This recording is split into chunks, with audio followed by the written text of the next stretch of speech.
श्री गणेशाय नमः। माँ शारदा के चरणों में नमन करते हुए, साथ ही सदीनामा पत्रिका द्वारा आयोजित व्यंग सम्मेलन में आपका स्वागत करता हूँ। और सदीनामा पत्रिका के संपादक जितेंद्र शर्मा जितांशु और संयोजिका प्रोफेसर कम्मू खटी के प्रति मैं अपना आभार मानते हुए, आज का ये व्यंग एक रचना है जो गद्य रूपी व्यंग है, उसे प्रस्तुत कर रहा हूँ। आप सभी का आशीर्वाद चाहूँगा। तो रचना का शीर्षक है दोस्तों, हम इस भारत से कब बाहर आएंगे। कि एक रेड लाइट एरिया व पुलिस स्टेशन आसपास थे, उसे देखकर मैंने ये रचना बनाई। एक रेड लाइट एरिया में मैंने एक कविता लिखी पाई, उसे पढ़कर ही मैंने अपनी ये रचना बनाई।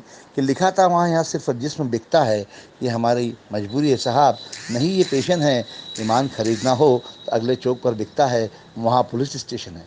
अरे ईमान खरीदना हो तो अगले चौक पर बिकता है, वहाँ पुलिस स्टेशन है। और भी बातें हैं हमारे खजाने में, मज़ा आएगा तालियां बजाने में। अगर आप चाहते हैं कि आपकी तानाशाही चले और कोई आपका विरोध ना करे, तो जनता को तारीख पर तारीख मिले और उनका घर भरे, तो इसका भी इलाज पाइए। काला कोट पहनकर हमारे देश में वकील या न्यायाधीश बन जाइए। काला कोट पहनकर हमारे देश में वकील या न्यायाधीश बन जाइए। अब अगली पायदान पर आइए जनाब, इनका भी नहीं कोई जवाब। अगर आप चाहते हैं कि आप लोगों को बेवजह पीटें लेकिन कोई आपको कुछ ना बोले, आपके रोक से जनता मुंह ना खोले, तो हमारे देश में पैसा खूब खिलाइए आप, पुलिस में भर्ती हो जाइए। हमारे देश में पैसा खूब खिलाइए और पुलिस में भर्ती हो जाइए। अब आती है सफ़ेद कोट की बारी, जांचों पर जांच करके 20 साल बन गए हैं भारी। जांचों पर जांच करके बिल बन गए हैं भारी, फिर भी पकड़ में ना आए कोई बीमारी। डॉक्टर व सबकी जेबें हो जाती है भारी, बिक जाएगा घर बार पर बीमारी का मिलता नहीं छोर, तो देश में अस्पताल खोल के नई बीमारियों का मचाओ शोर। अगर चाहे कोई महिला सारे गलत काम चले, मिले ना बदनामी। अगर चाहे कोई महिला सारे गलत काम चले, मिले ना बदनामी। दुनिया में इज्जत शोहरत व दौलत के लिए बड़े बड़े आसामी।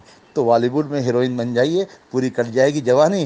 फिर बुढ़ापे में के लिए किसी का एक हाथ थाम कर घर बसा लीजिए और अपना नया भारत बना लीजिए। अगला किरदार भी है और मज़ेदार, अगर आप चाहते हैं पावर आपकी जेब में हो, खूब लूट मार करें आप, हर काम में फरेब हो, ना पढ़ाई ना लिखाई ना कोई डिग्री, लेकिन कोई आपको ना बोले डाकू। हमारे देश के हर काम में टांग अड़ाइए, मोहल्ले से लेकर पूरे भारत में आप कहीं भी राजनेता बन जाइए। और हमारा अगला किरदार जो इन सब पर भारी है, ना नेता ना अभिनेता ना डॉक्टर ना वकील ना दरबारी है, दुनिया के हर वो सुख भोग कर कहता ब्रह्मचारी है, लेकिन भगत ना उसे भोगी कहें, भगवान का पुजारी है। जात पात धर्म के नाम पर जनता को भड़काइए, खूब माल कमाइए, हमारे देश में कोई भी धर्म के गुरु बन जाइए। अब आप चाहते हैं हम बन जाए सब आपके काम, कोई आपको ना रोके, हर किसी को करे बदनाम, आप पर कोई मुकदमा ना हो, हर सरकार करे खातिरदारी, न कोई बाल बाका कर सकेगा, मिलेगी सुविधाएं सारी। न कोई बाल बाका कर सकेगा, मिलेगी सुविधाएं सारी। झूठ को सच और सच को झूठ बताइए, देश के किसी भी मीडिया के रिपोर्टर बन जाइए। आप देश के किसी भी मीडिया के रिपोर्टर बन जाइए। ये सारे किरदार हमारे देश का मान बढ़ाते हैं। गरीब जनता तो गरीबी रह जाती है, इनके बैंक बैलेंस बढ़ जाते हैं। कोई बाल भी बाका नहीं कर सका आज तक। हमारे देश के हर बुरे काम के लिए एक वैधानिक पद उपलब्ध है।